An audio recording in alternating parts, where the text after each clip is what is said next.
Radio. Les Français parlent aux Français. Les carottes sont cuites. Les carottes sont cuites. Sud Radio Berkov dans tous ses états. Dire qu'est-ce que j'aimerais aujourd'hui voter aux États-Unis. C'est-à-dire quand on a envie de s'amuser, vous savez, les États-Unis, pays formidable, c'est vrai, pour les contre-pouvoirs, pour beaucoup de choses. Hein. Moi, l'anti-américanisme primaire, ça m'intéresse pas du tout. Je trouve ça assez minable. En revanche, le système d'élection aux États-Unis, c'est quand même grandiose. Vous n'y croyez pas ? On en parle. Sud Radio Berkov dans tous ses états.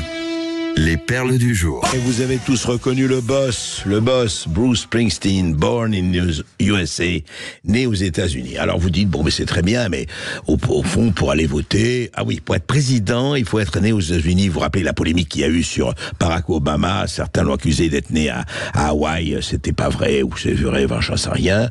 De toute façon, mais pour voter, comment on fait ?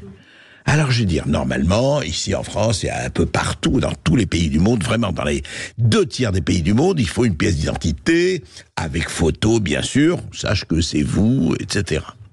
Eh bien, pas aux États-Unis. Comment ? La plus grande démocratie du monde, c'est très simple. Aux États-Unis, les élections se déroulent, comme vous le savez, sous les autorités des 51 États américains, qui peuvent d'ailleurs transférer le mode d'élection aux municipalités, aux villes, etc. C'est-à-dire chacun décide de son mode d'élection. Voilà, c'est-à-dire moi, sur l'inscription des électeurs, du choix de matériel de vote, bulletin en papier, machine à voter, Internet, etc., le format des bulletins de vote, ça dépend des États, et ça dépend quelquefois des villes. Alors, on a regardé la carte avec Esteban Rania, qui fait l'émission avec moi, qui la prépare avec moi. Il y a 3 classements.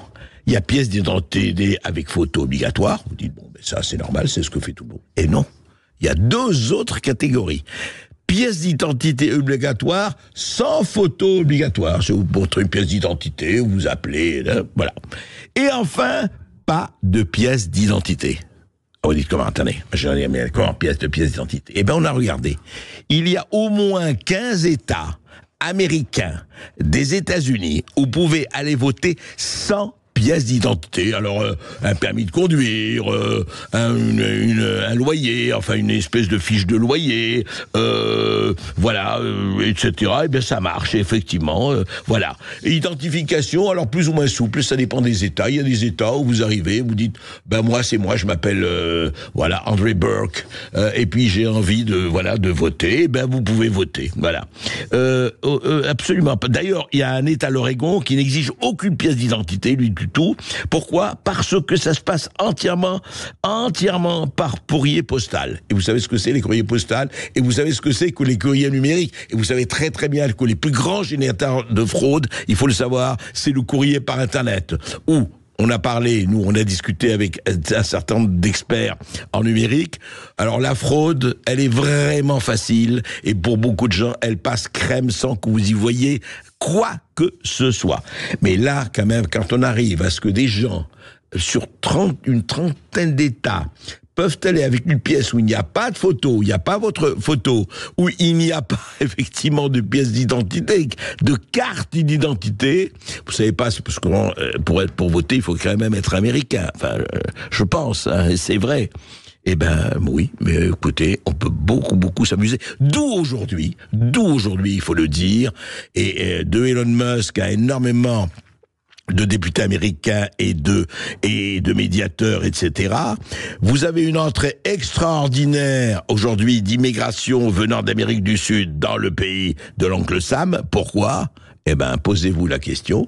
Les élections américaines, les prochaines, ont lieu en novembre, avec toutes les élections municipales, étatiques et tout. Vous allez voir. Étant donné l'extraordinaire porosité des trous de la raquette électorale américaine, on va s'amuser avec les millions d'immigrés qui sont en train depuis quelques années de rentrer gentiment, doucement et sans problème aux États-Unis d'Amérique. Et comme les États-Unis d'Amérique, ce n'est pas exactement la taille du Liechtenstein, de Monaco ou d'Andorre, est-ce que ça va pas rejaillir sur nous ? Posons-nous la question.